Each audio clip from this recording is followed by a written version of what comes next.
የልብ መጽዳትና የልብ መብራትን በሶስት ነገር ፈልገው ነገሮች ልብህ ይበራል እንዲሁም ደግሞ ይጠራል። እነሱ ምንድናቸው? የመጀመሪያው ቁርአንን ያስተነተኑና ቀስ ብሎ መቅራት። ከቀንም ከሌሊትም ክፍል ከቁርአን የተወሰነ ድርሻ ውሰድ። ከዛ ውስጥም የተወሰነ ለሰላት ድርሻ ስጠው። ማለትም ሰላት ላይ ቆመህ የምትቀራው በኸልዋ ወይንም የተገለለ ቦታ ውስጥ ሆነህ ቢሆን ደግሞ የተሻለ ነው። በመትቀራ ሰዓት በእርጋታና በማስተንተን ቅራ።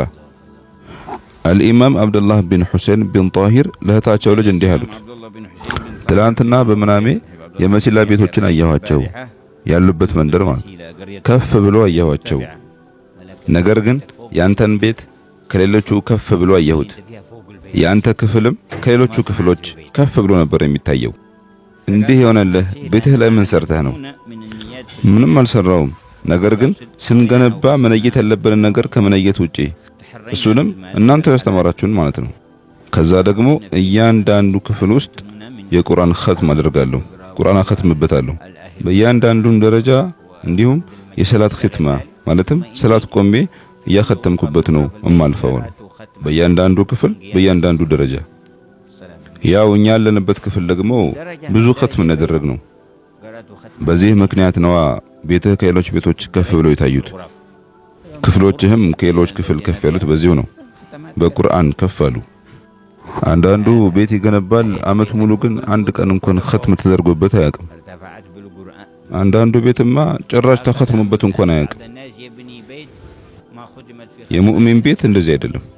ነብዩ ሰለላሁ ዐለይሂ ወሰለም ቁርአን የሚቀራበት ቤት ለሰማይ ባለቤቶች ይታያቸዋል፣ ልክ ኮከቦች ለምድር ባለቤቶች እንደሚታያቸው ብለዋል። እናም ቁርአንን በማስተንተንና በእርጋታ መቅራት ይህ የመጀመሪያው የልብ ማጽዳትና ብርሃንን የምታገኝበት ነው። ሁለተኛው በስነ ስርዓትና በመጣድ መዘክር ነው። ኹላሳ ላይ ያለውን ዚክር በስነ ስርዓትና በመጣድ በልብህ አስተንትነህ ጠብቀህ ብትዘክረው በሳምንት ውስጥ ልብህ ኑር ይሆናል፣ ያበራል። ሶስተኛ ደግሞ በተሰበረ ልቦናና በፈራ ሰውነት የሌሊት ሰላት መቆም። በእነዚህ ሶስቱ የልብን መጽዳትና መብራት ታገኛለህ። እነዚህን ሶስት ነገሮች ለመስራት ደግሞ በሶስት ነገሮች ታገዝ፣ ያገራልሃል። እነማን ናቸው? አንደኛ ምግብ መቀነስ፣ ብዙ መጥገብና ብዙ መብላትን መተው፣ ከዘነጉ ሰዎች መራቅ። ለምን? መጥፎን ነገር መስማትና የዘነጋ ልብ ያላቸው ሰዎች ንግግር መስማት ዒባዳን ተከብድብሃለች፣ ማስተንተን ይከብዳል። ዚክር ላይ መጣል ይከብዳል፣ ለዕልም ቆም ያከብድብሃል። ሰውነትህ ዒባዳ ለመፈጸም ሲከብደውና የአላህን ትእዛዝ ሲሰለቸው ካየኸው እወቅ ማያገባህ ወይንም ማላያኒ ውስጥ ገብተህ ነበር ማለት ነው።